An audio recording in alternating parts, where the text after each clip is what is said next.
¿Están bien? Yo estoy feliz. Permítanme orar. Dios bueno, en esta noche estoy ante tu presencia, Dios, con la encomienda de entregar lo que tú depositaste en mi corazón para este pueblo, para esta tu casa, para mi vida también, Señor, porque tu palabra es como espada de dos filos, que penetra hasta partir el alma, lo tuéstano y aún discierne las intenciones del corazón, y que hará lo que tú quieres para aquellos a quienes ha sido enviada. La regamos, Señor, que caiga en buena tierra, que dé fruto a 30, 60 y 100 por uno. Reprendemos las aves del cielo, que no se la coman. Reprendemos los abrojos, que no la ahoguen. Reprendemos, Señor, el calor de las pruebas en aquellas rocas que la queman, Señor, y la hacen, Dios mío, no germinar. Oramos para que germine en buena tierra, en el nombre de Jesús. Amén, amén, amén. Gracias. Pueden sentarse.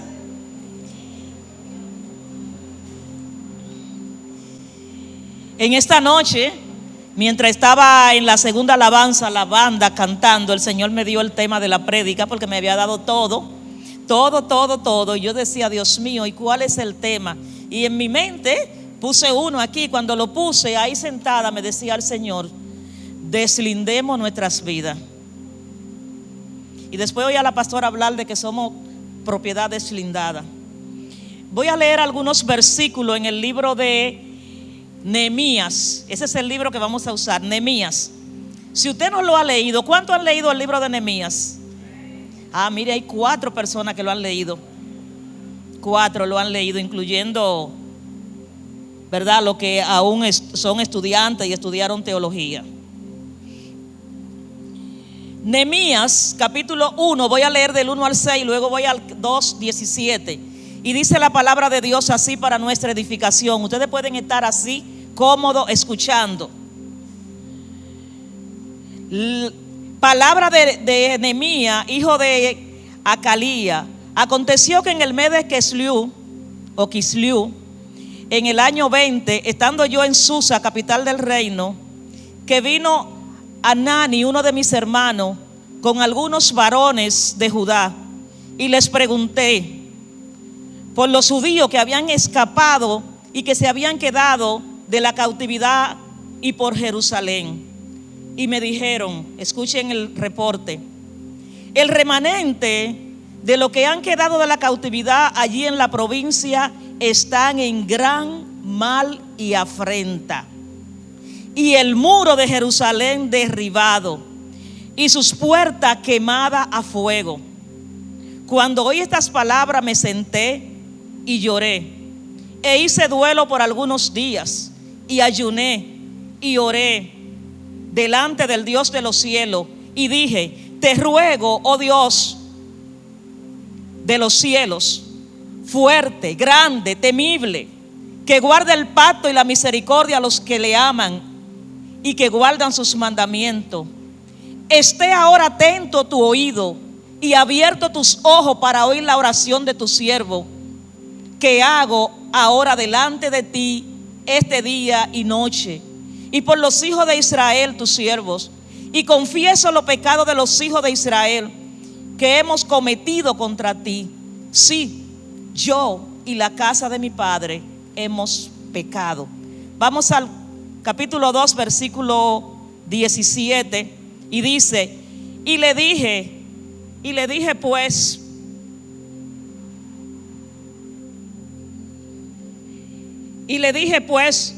vosotros veis el mal en que estamos, que Jerusalén está desierta y sus puertas consumidas por el fuego. Venid y edifiquemos el muro de Jerusalén, y no estemos más en vergüenza o en oprobio. Póngase un poquito cómodo. No le voy a darle mala noche, pero vamos a hacer un poquito así del recuento para poder hablar del deslinde de nuestra vida. El pueblo de Israel había sido avisado de parte de Dios en muchas ocasiones que si ellos violentaban el pacto que habían hecho con Dios, Dios se lo entregaría a la deportación, a la esclavitud. Y muchas veces ellos fueron amenazados y fueron atacados. Y muchos de los profetas hablaron a Israel que se arrepintiera y que se apartara de sus malos caminos, porque si no vendría una gran destrucción sobre ellos. Y uno de los profetas que más conocemos que habló de esta calamidad es el profeta llorón, como se le denomina, Jeremías. Y Jeremías profetizó la cautividad del pueblo de Israel a Babilonia. Esto le costó a Jeremías la cisterna, la cárcel. A Jeremías le costó casi la vida el haber profetizado que el pueblo iba a ser llevado cautivo a Babilonia. Sin embargo, aunque a Jeremías lo maltrataron, lo encarcelaron, lo metieron en una cisterna donde casi muere, la palabra de Dios se cumplió. Y llegó el día lamentable y triste. Mientras gobernaba Joaquín, el pueblo de Israel, llegó la tropa de Babilonia, Nabucodonosor, el gran rey de toda la tierra para ese entonces, y se llevó a la ciudad de Jerusalén cautiva. Pero antes de eso sitió sus muros por mucho tiempo y prendió fuego. Y cuando ya los muros y la puerta de la ciudad fueron derribados, ellos penetraron. Y de aquella ciudad que había sido el pueblo que Dios había edificado a través de Abraham, su siervo, y todos los descendientes de Abraham, aquella ciudad se vio en un momento cruel, donde los que querían huir eran muertos a espada, donde los más robustos, más jóvenes y más fuertes fueron llevados a Babilonia, pero no fueron llevados a Babilonia para vivir honrosamente y tener familia, sino que lamentablemente aquellos jóvenes que eran lo que ellos veían con mejores condiciones, lo convertían en eunuco, o sea, le cortaban la descendencia, lo volvían incapaces de reproducirse para que la ciudad quedara exterminada por completo. Esto provocó que el pueblo durara 70 largos años en cautiverio, tal como había sido profetizado. Pasado ese tiempo, Dios despertó el corazón de mucha gente y Dios habló a muchos profetas. Animó a Daniel, que se encontraba en aquel momento en el reino de Persia, y lo despertó para que él orara e intercediera.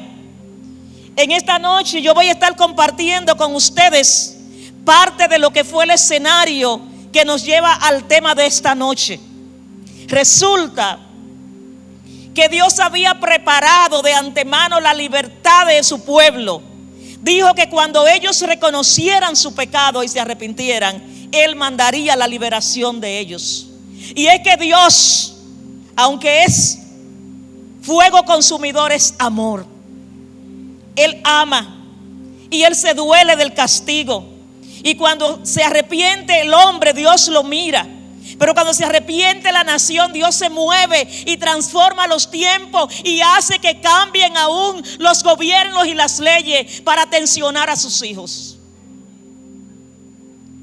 Esos 3 libros que están secuenciados, Esther, Esdras, Nehemías, fueron 3 libros que dicen los expertos que no están en el canon tal como fueron escritos originalmente. Dicen los investigadores y los que se han dedicado a estudiar la teología a niveles más profundos, que originalmente Esdras y Nehemías eran un solo libro y que luego entonces estos fueron separados.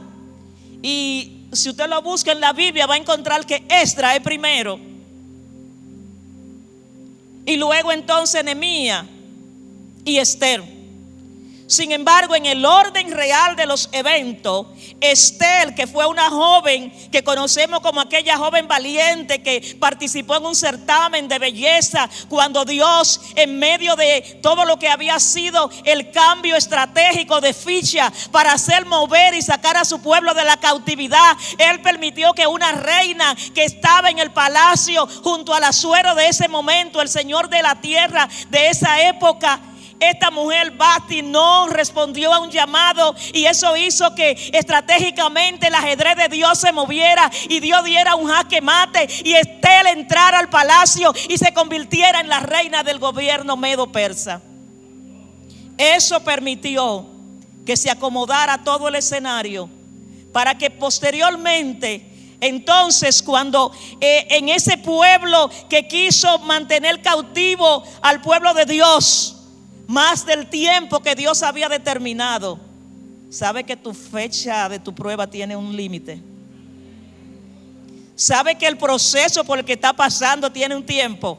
Y que Dios se recuerda, porque Dios se recordó que eran 70 años y a los 70 años despertó gente de tal manera que aún en los estamentos del gobierno de turno tuvieron que hacer cambios. Y Esther le tocó entonces pelear en ese momento por el pueblo de Dios. A Esther le tocó hacer el trabajo estratégico. Ella tuvo que interceder. Ella tuvo que exponer su vida y arriesgarse aún a perderla por pasar a ver al rey sin ser llamada. Y la historia es conocida.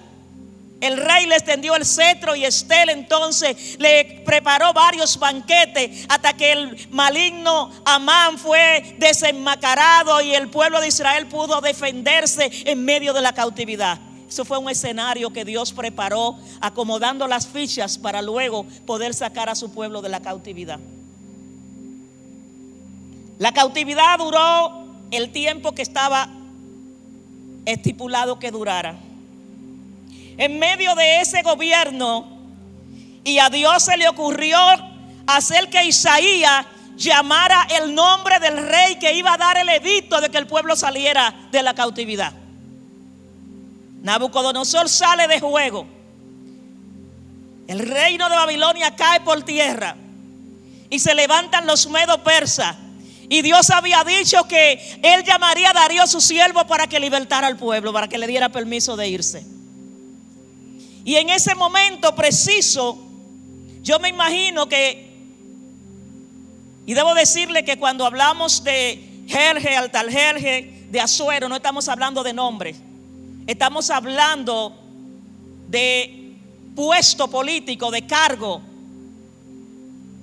de denominación que se le daba a esos gobernantes. Y es que a Dios no se le pasan las fichas. Por ahí se le atribuye a Einstein que Dios no juega los dados. Él no juega la suerte. Él es la suerte. Y en ese momento entonces hay un cambio de gobierno y salen los primeros. Darío da una orden que todo el que quiera regresar a Jerusalén que se vaya. Y salió un grupo de personas y comenzaron a edificar primero el templo, el altar. Y edificaron el altar en un periodo largo. Incluso hubo un espacio de tiempo donde se detuvo la construcción. Y los que han leído el libro del profeta Ageo sabrán que Dios tuvo que despertar a Zorobabel y decirle: levántate, Zorobabel, y tú también, Salatiel, y edifica el templo que Dios te ha mandado que edifique. La gente estaba acomodada. Dios le tuvo que decir: ustedes están cómodos en su casa, porque resulta que se llevaron a los jóvenes, a los fuertes, a los sabios, los que tenían muchos recursos, unos que eran mercaderes, que tenían permiso para mercadear. Esos iban y venían, y se quedó en el pueblo la clase más desposeída, la más pobre, la que no le era útil a Nabucodonosor y a sus tropas. Se quedaron algunos judíos y ellos vivieron como Dios les ayudó.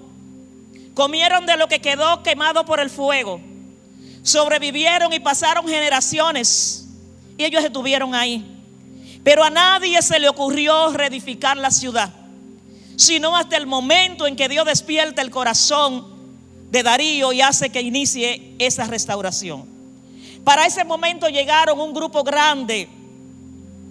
De los 3 millones y tanto que se habían ido, unos 50,000 llegaron a la ciudad.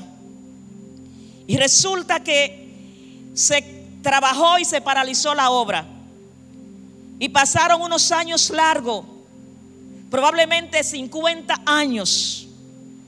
Y la ciudad estaba desprotegida. Ustedes me escucharon en los versículos de inicio del capítulo 1, versículo 1 al 6. ¿Quién era Nehemías? Nehemías, cuyo nombre significa Jehová es consuelo, era uno de los deportados de Babilonia. Pero Nehemías era uno de los que era descendiente de los que fueron deportados, o de los que llegaron allá chiquitito al pueblo o a la ciudad. Y este Nehemías era copero del rey. Ser copero no era un trabajo fácil. Yo me imagino a algunos alcohólicos les gustaría ser copero, ¿verdad? Para probar todos los vinos sin tener que pagar. Pero ser copero implicaba asegurarse de que al rey no lo envenenaran a través de su bebida. O sea, no era un lujo ser copero, era tener la vida en un hilo. Y muchos coperos murieron envenenados cuando a los reyes se le quería matar, porque había muchas zancadillas, siempre ha habido, pero eran momentos de que se daban asalto de guerra y se detronaba este y entraba el otro, y había muchos poderes contrarios. Nehemías allí servía y estaba bien, había prosperado, pero Babilonia le había quitado la capacidad de reproducirse. Y hay personas creyentes que el enemigo le ha quitado la capacidad de reproducirse. Y Nehemías, aunque estaba cómodo, tenía en su mente cómo estaba viviendo el pueblo de Dios que había quedado en Jerusalén. Y fíjense que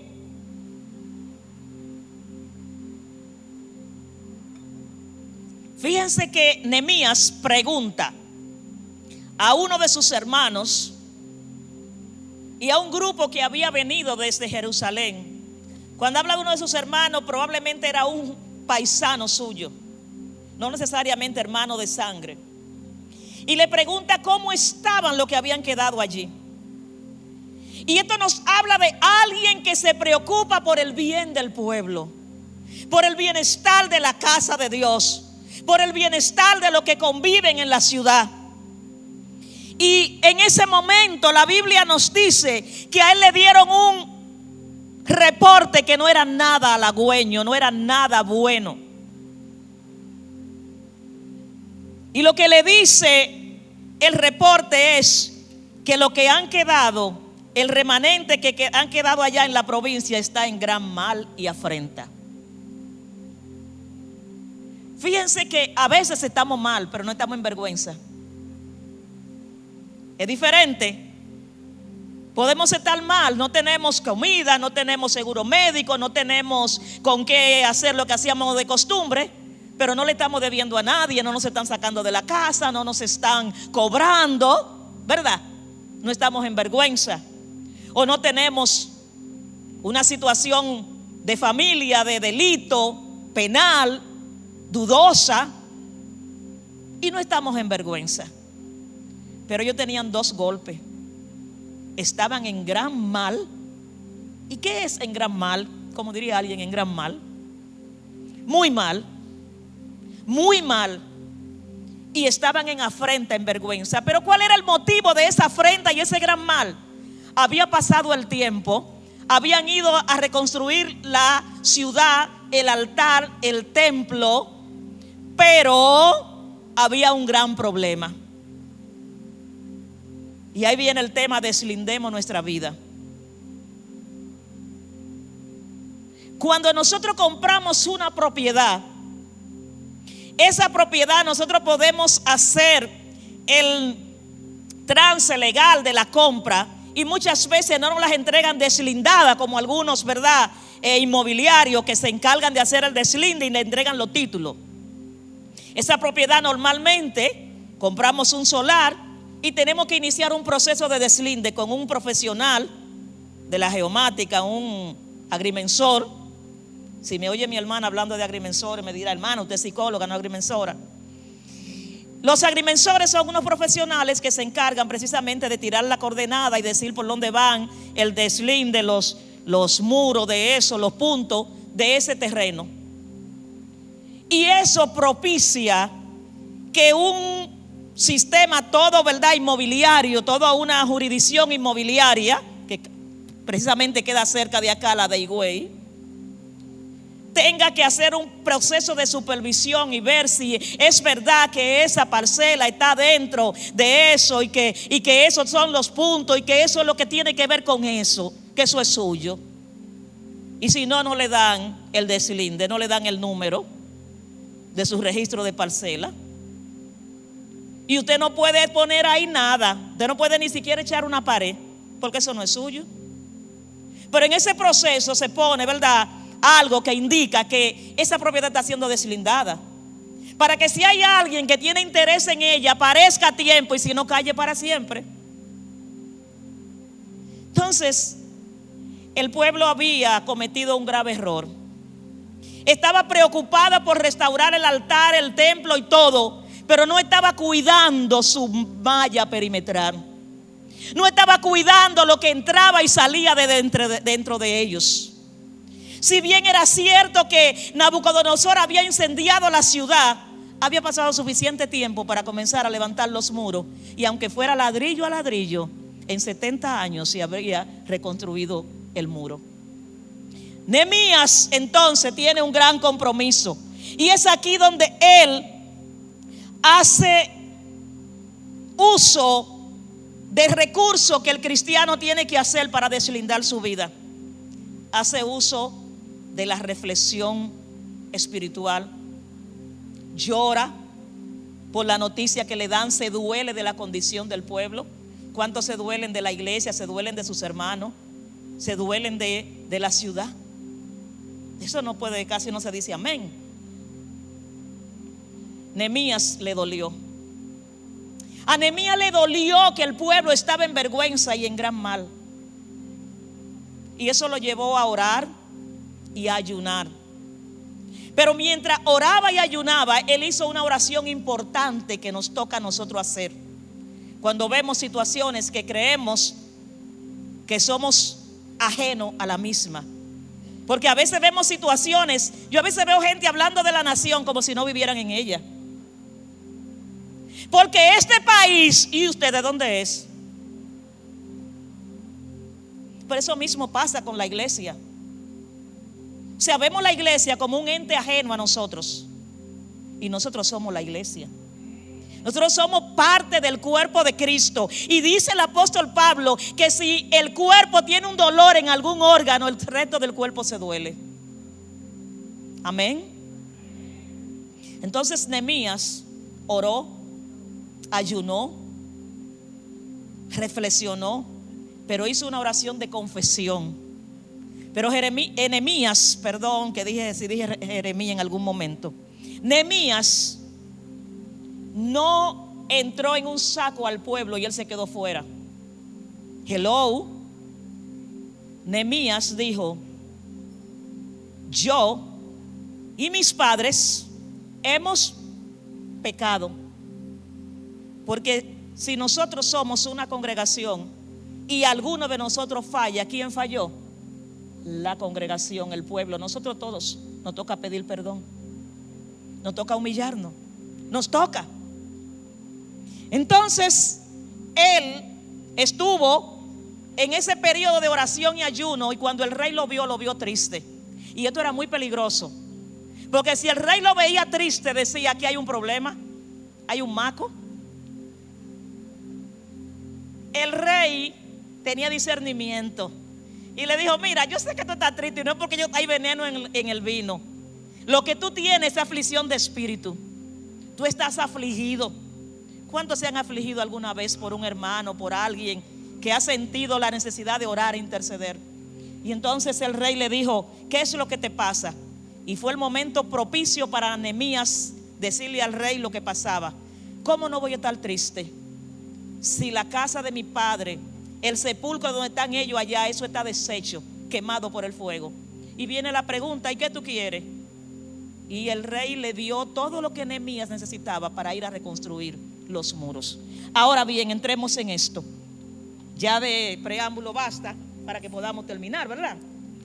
Entonces, resulta que cuando Nehemías llega él encuentra que la ciudad no solo había estado deshecha por el fuego anterior, sino que aparentemente la seguían saqueando, la seguían quemando, la seguían destruyendo. Y sabe que a veces resulta que hay alguien que está herido, golpeado, triste, abatido, y no le quitamos el pie de encima.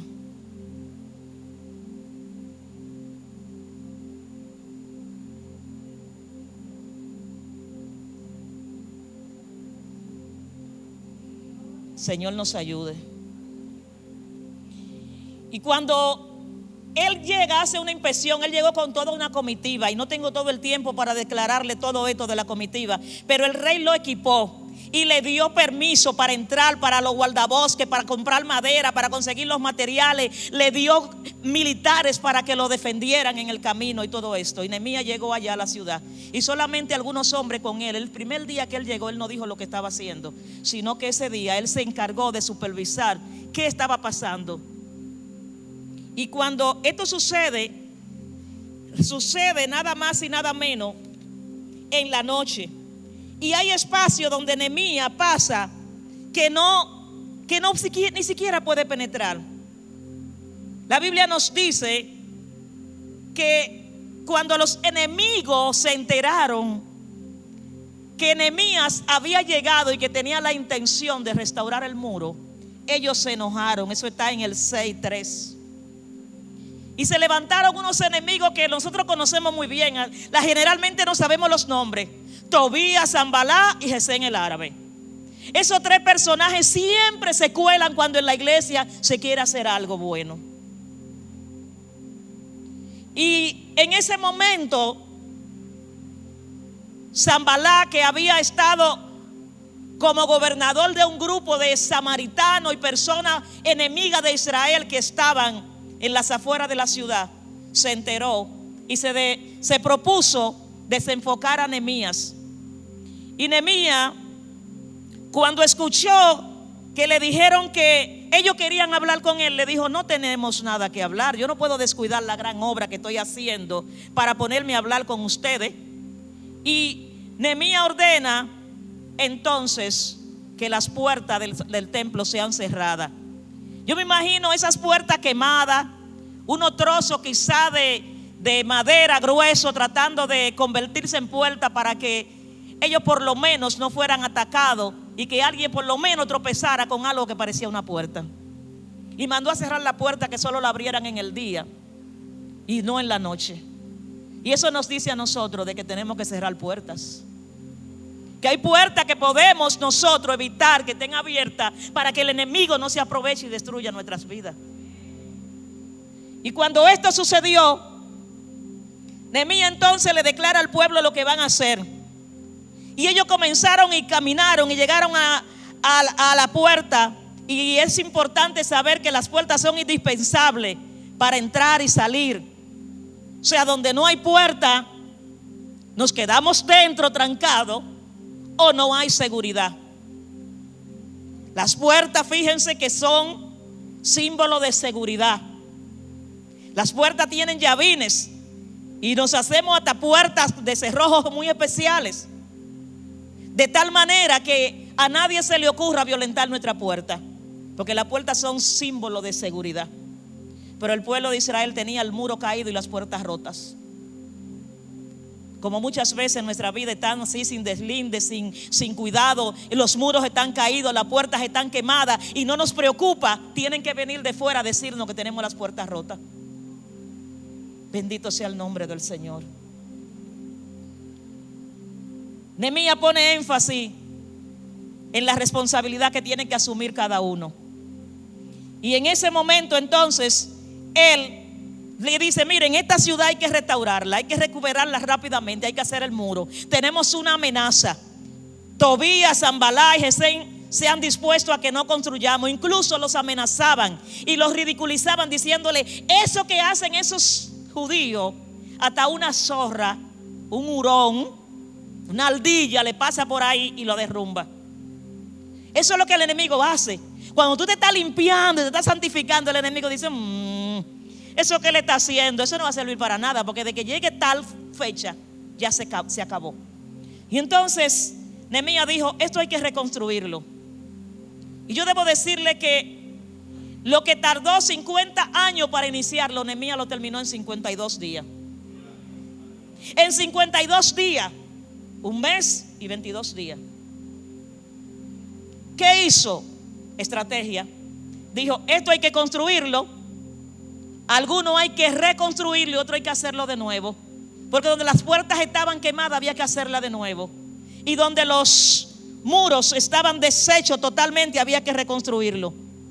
Y él repartió el trabajo de edificación. Si ven a Nehemías capítulo 3, van a ver que dice el versículo 1: entonces se levantó el sumo sacerdote Eliasib con sus hermanos los sacerdotes y edificaron la puerta de las ovejas.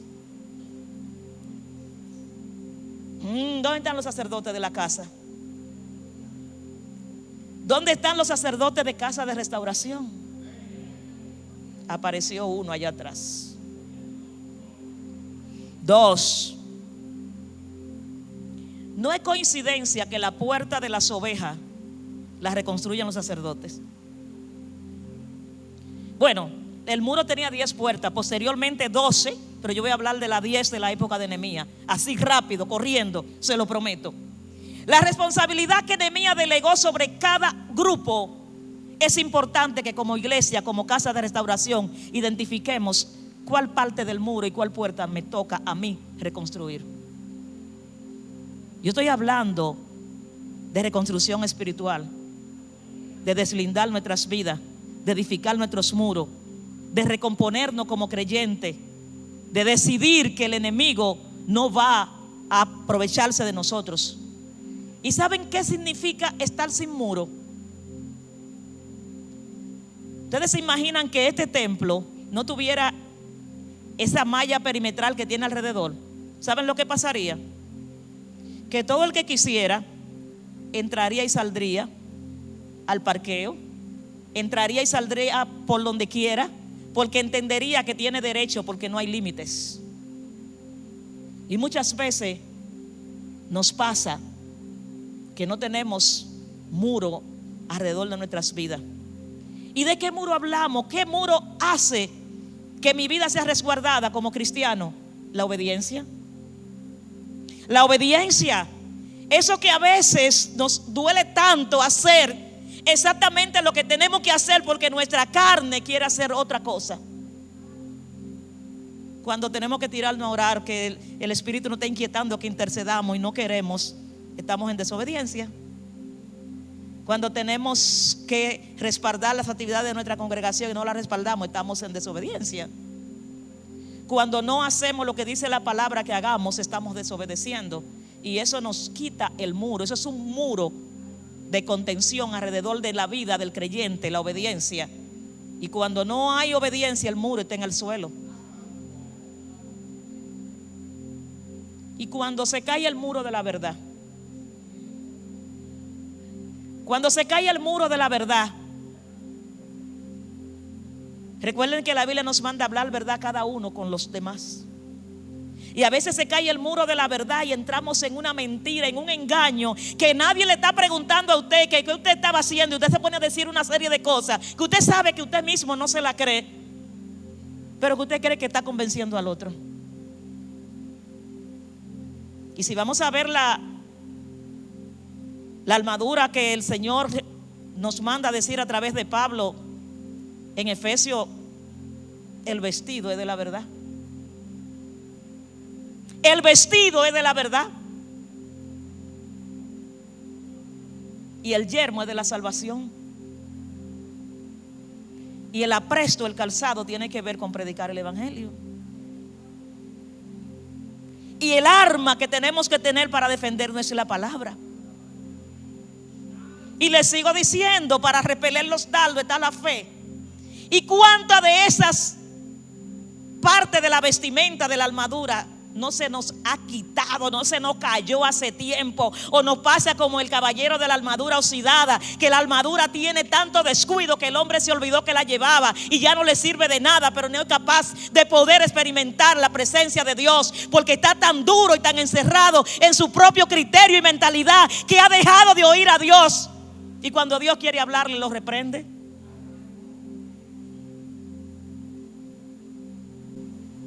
A veces estamos tan ensimismados en nosotros y creemos que somos lo que somos, que no somos, que cuando llega el momento de la verdad creemos que si por si acaso, porque sí o por no sé qué. Cuidado si no es Dios que está hablando. El Señor reprenda al diablo por si acaso. Entonces hay que reconstruir la puerta de las ovejas. Y esa puerta de las ovejas nos habla de la puerta donde deben entrar la gente santa, hacedora de verdad. Eso tiene que ver con reconstruir los linderos de nuestra congregación, reconstruir esas cosas que hacen que como creyentes prosperemos, esa vida de oración.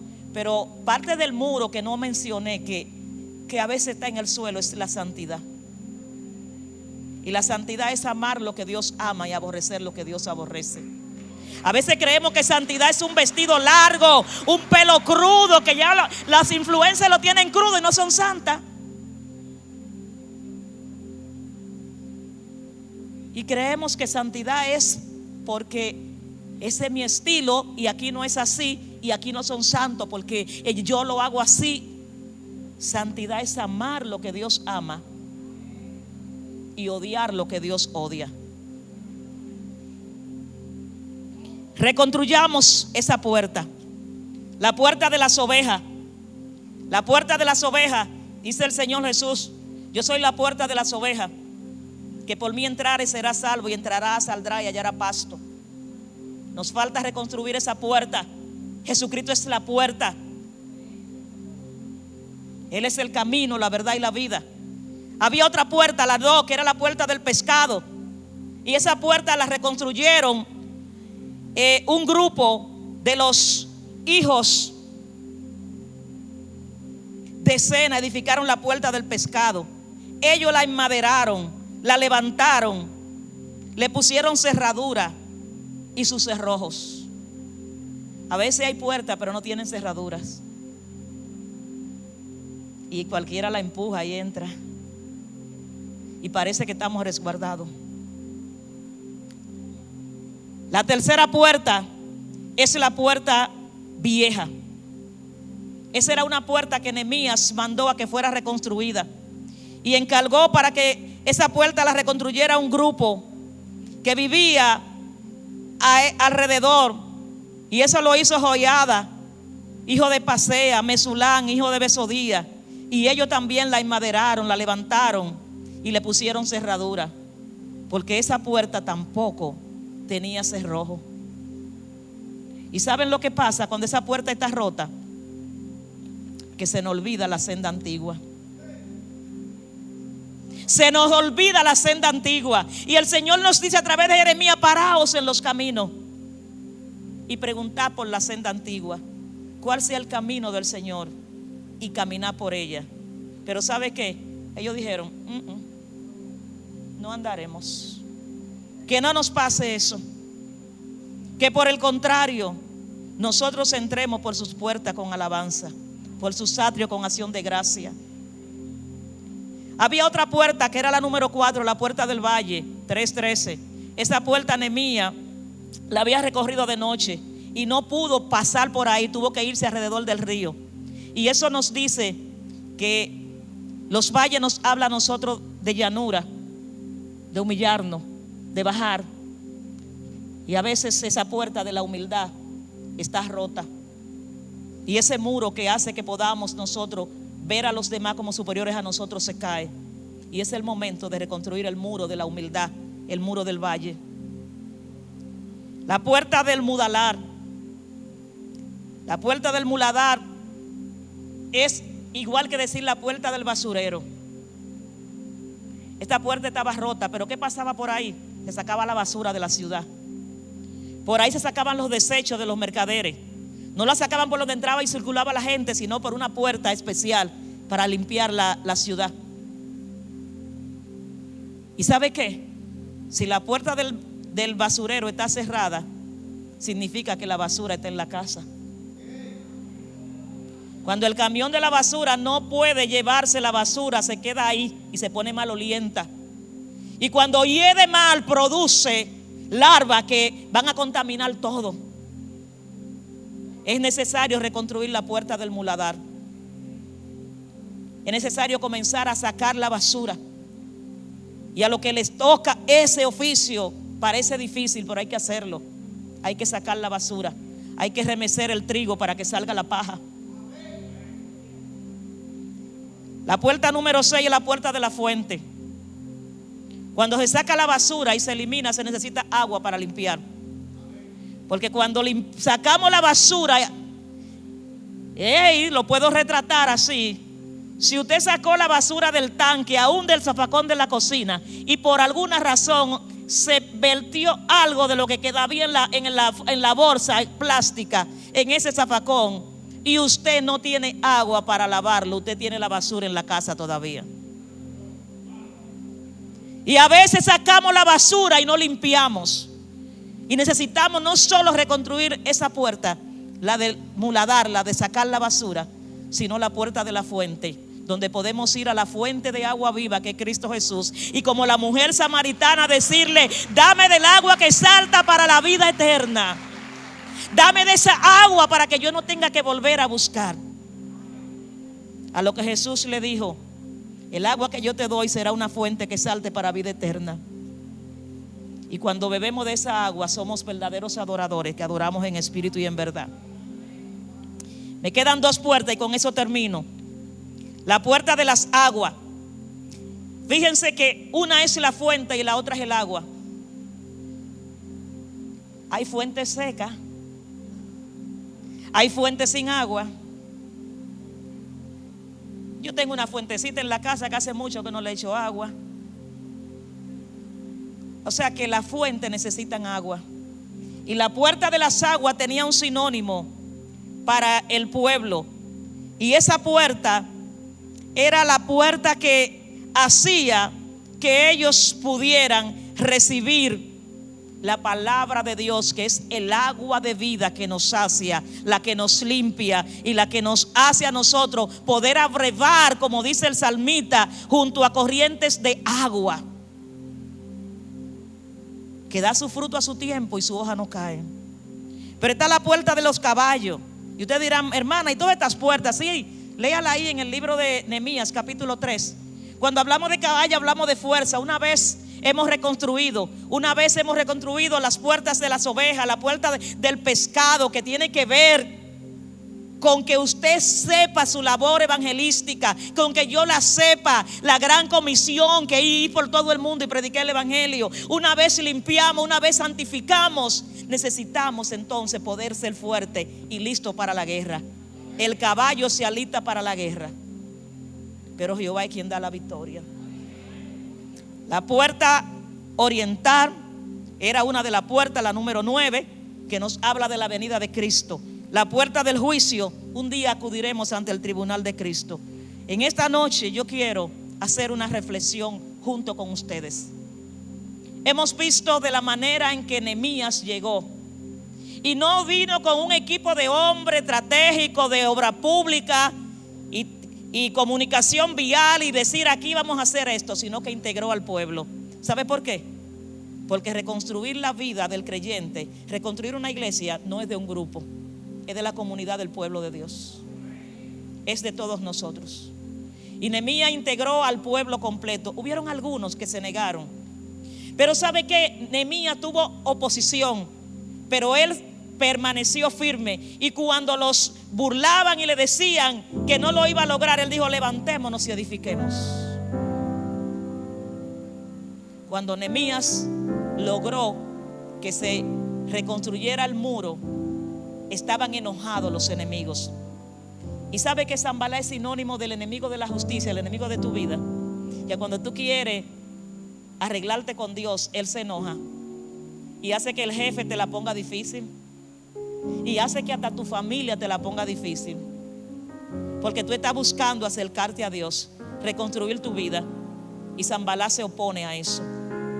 Todo el que tiene el espíritu de Sanballat se opone a la construcción de la obra de Dios, y por eso reprendemos el espíritu de Sanballat. Nehemías permaneció unido al pueblo. Ya había un templo, ya había un altar y ya había unos muros con puertas cerradas, con puertas que permitían que entrara el que ellos le permitían.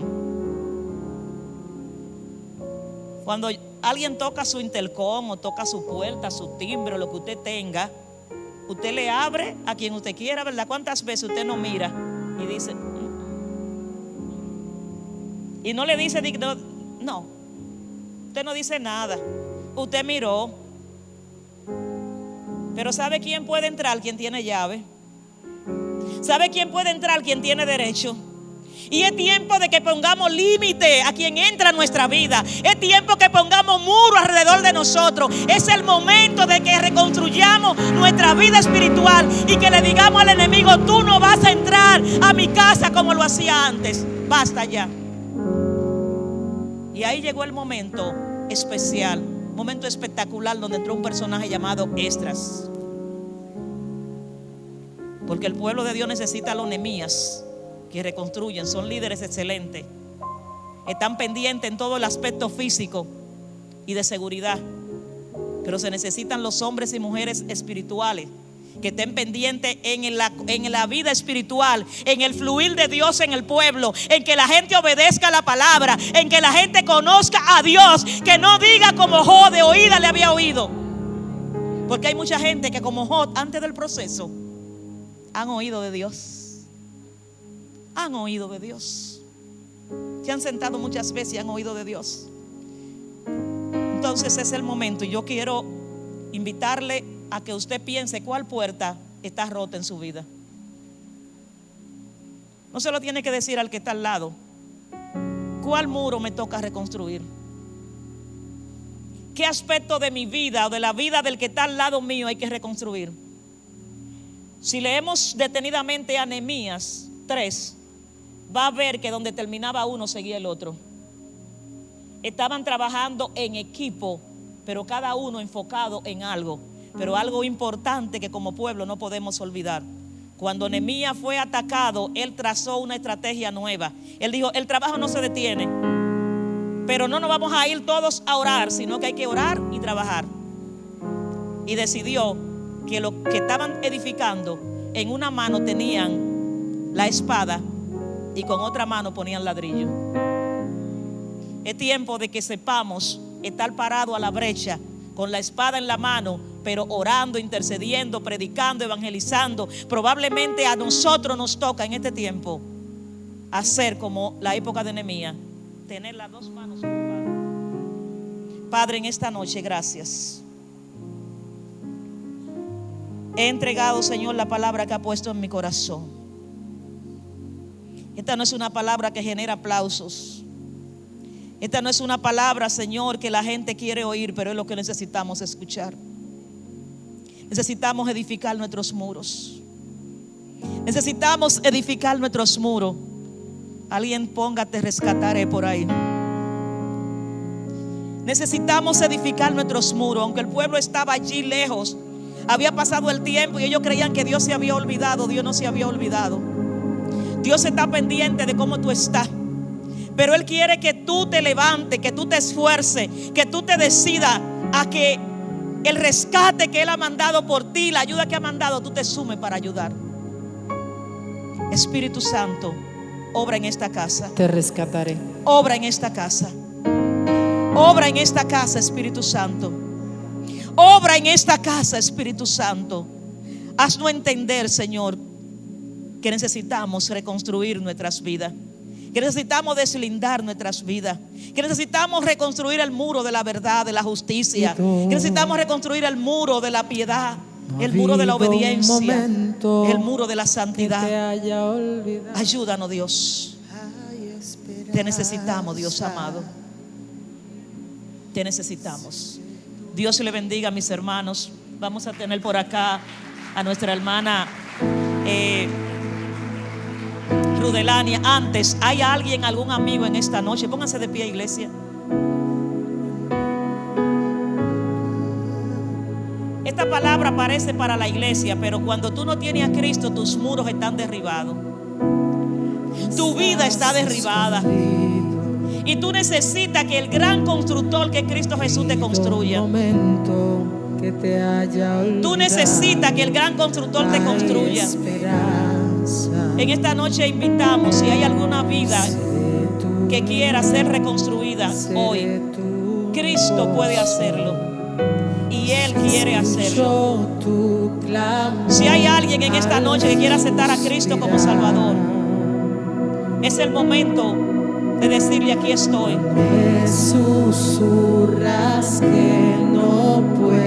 Si está cansado y piensa que no puedes más, el Señor te sale al encuentro. ¿Hay alguna vida? ¿Hay alguien? Puede dar un paso al frente, levantar su mano si quiere aceptar a Cristo como Salvador. Si no hay alguien que quiera dar su vida a Cristo, nosotros nos rendimos a Él.